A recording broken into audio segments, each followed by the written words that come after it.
BJP के एक सांसद ये कह रहे हैं मैं ब्राह्मण होकर के ओबीसी की बात कर रहा हूं। मैं हिंदुस्तानी हूं इसलिए इस देश के लोगों की बात कर रहा हूं। मैं इस देश का रहने वाला हूं इसलिए इस देश के लोगों की बात कर रहा हूं। आपको शर्म आनी चाहिए, आपको शर्म आनी चाहिए। समता मूलक समाज की स्थापना करते हुए अगर हम लोग यहाँ पे एक समाज के, एक देश के लिए यहाँ पे इकट्ठा होकर के अगर अपनी बात रख रहे हैं और आपको उसके अंदर जातिवाद मानसिकता झलक रही है तो ये बीजेपी का असली चेहरा दिखाने का दिया। मैं इसके लिए आपका आभारी हूं। बहन कुमारी मायावती जी और बहुजन समाज पार्टी ओबीसी वर्गों को अपना अभिन्न अंग मानती है और बीएसपी इन वर्गों के उत्थान के लिए पूरे जी जान से समर्पित है। इसी सोच के तहत संविधान के 127वें संशोधन बिल जो राज्य सरकारों द्वारा ओबीसी के पहचान करने और इनकी सूची बनाने के अधिकार देती है, इस बिल का पुरजोर समर्थन बहुजन समाज पार्टी करती है। मैं आपसे ये भी कहना चाहूंगा कि आज आरक्षण ने पिछड़े वर्गों और एससी एसटी के लोगों को, लाखों लोगों को हजारों वर्षों से जो जातिगत और जात के दबाव में रख करके जंजीरों में जकड़ा हुआ था, आज कहीं ना कहीं आरक्षण उन जंजीरों को तोड़ने में और एक समता मूलक समाज की स्थापना करने में बहुत मदद करता है और कारगर भी रहता है। लेकिन हम ये देख रहे हैं कि आधुनिक अर्थव्यवस्था में आरक्षण का महत्व भी घटता चला जा रहा है। मान्यवर, अगर आप देखेंगे जहां एक तरफ ये कहा जाता है कि आर्थिक रूप से पिछड़े वर्गों को, सामाजिक रूप से पिछड़े वर्गों को नौकरियों में आरक्षण देकर के एक समता मूलक समाज की स्थापना की जाए, वहीं दूसरी तरफ हमें ये देखने को मिलता है कि जितनी भी सरकारी नौकरियां हैं उनको कम कर दिया करते चले जा रहे हैं सरकार के द्वारा। उत्तर प्रदेश में ही अगर आप देखेंगे तो हर जगह जहां पे भी आरक्षण, चाहे वो मेडिकल कॉलेजेस में टीचरों के पद पर हो, प्रोफेसरों के पद पर हो, वहां पे आरक्षण खास तौर से ओबीसी वर्ग के आरक्षणों को पूरी तरह से लुप्त कर दिया गया है। उनको इस सरकार ने खाने का काम किया है और दूसरी तरफ ढिंडोरा पीटते हैं कि ये ओबीसी वर्गों के साथ पूरी मजबूती से लगे हुए हैं। आपके माध्यम से मैं सदन को बताना चाहूंगा कि एक तरफ आप देखेंगे चाहे वार्ड बॉय, नर्सेस, जो कि अभी कोरोना काल में जिन्होंने ज्यादा से ज्यादा काम किया और जान जोखिम में डालने का काम किया, उनकी भी नौकरियां सरकारी नौकरियों से हटा करके सीधे सीधे संविदा पे देने का काम किया गया है, जो कि निजीकरण के तहत होता है।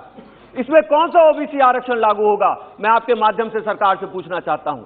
97% नौकरियां प्राइवेट सेक्टर में हैं, 3% नौकरियां सरकार के पास हैं। इन 30% नौकरियों को भी आप घटा करके सीधे सीधे निजीकरण करके उनको आप संविदा पे देने का काम कर रहे हैं और ढिंडोरा पीट करके संविधान में संशोधन ला करके आप जनता को एक बार पुनः गुमराह करने का काम कर रहे हो। ये प्रयास कर रहे हैं कि जनता फिर से आपके झांसे में आ जाए और चाहे उत्तर प्रदेश का चुनाव हो या किसी और प्रदेश प्रांत में चुनाव हो रहा हो, वहां पे आप फिर से इनको कंफ्यूजन में ला करके इनके वोट को लेने का प्रयास करने का काम करते हैं। लेकिन मान्यवर, आपके माध्यम से मैं इस देश को जरूर बताना चाहूंगा कि सिर्फ और सिर्फ ये सरकार सिर्फ गुमराह करने का काम करती है। ये किसी भी वर्ग के साथ और किसी भी समाज में समता मूलक समाज की स्थापना करने के पक्षधर ये बिल्कुल भी नहीं है। ये अगर चाहते हैं तो सिर्फ और सिर्फ विभाजन की राजनीति करना चाहते हैं मान्यवर, और ये अत्यंत ही दुखदायक है और बहुत ही चिंताजनक है। मैं यहां पे ये भी कहना चाहूंगा कि एक तरफ ये कहते हैं कि इन्होंने आर्थिक रूप से पिछड़े श्रवण समाज के लोगों को भी आरक्षण देने का काम किया है। मैं पूछना चाहता हूं कि आप एक तरफ ये ढिंडोरा तो जरूर पीट देते हैं, लेकिन आरक्षण को लेकर के जहां पे नौकरियां कम हो रही हैं, वहां पे जिन लोगों को नौकरियां मिलनी चाहिए, जब वहां पे नौकरियां कम होती चली जाएंगी तो इन लोगों को आरक्षण कहां से मिलेगा।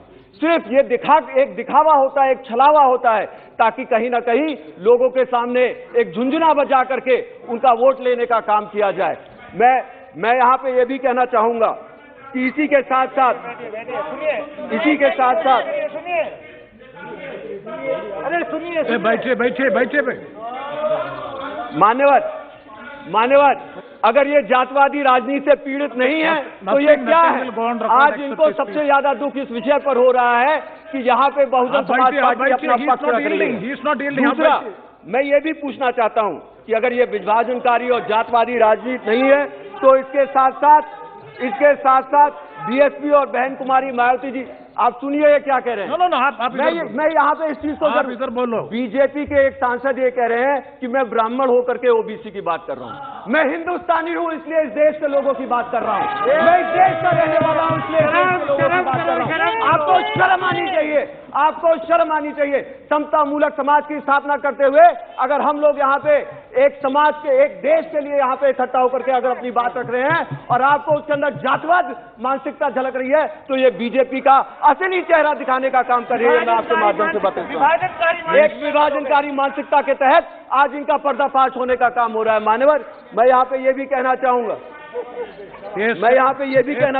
कि इसके साथ साथ बीएसपी और बहन कुमारी मायावती जी ने शुरू से ही मांग किया है कि ओबीसी समाज की अलग से जनगणना होनी चाहिए, और उसी के साथ साथ यदि ये जनगणना नहीं होती है तो देश के हजारों ओबीसी समाज के लोगों के साथ इस जनगणना से उनको वंचित रखना ये बहुत ही सरासर अन्याय है, क्योंकि ये उनके अधिकारों से उनको वंचित करने का काम करता है यदि ये जनगणना उनके सामने नहीं रखी जाती है।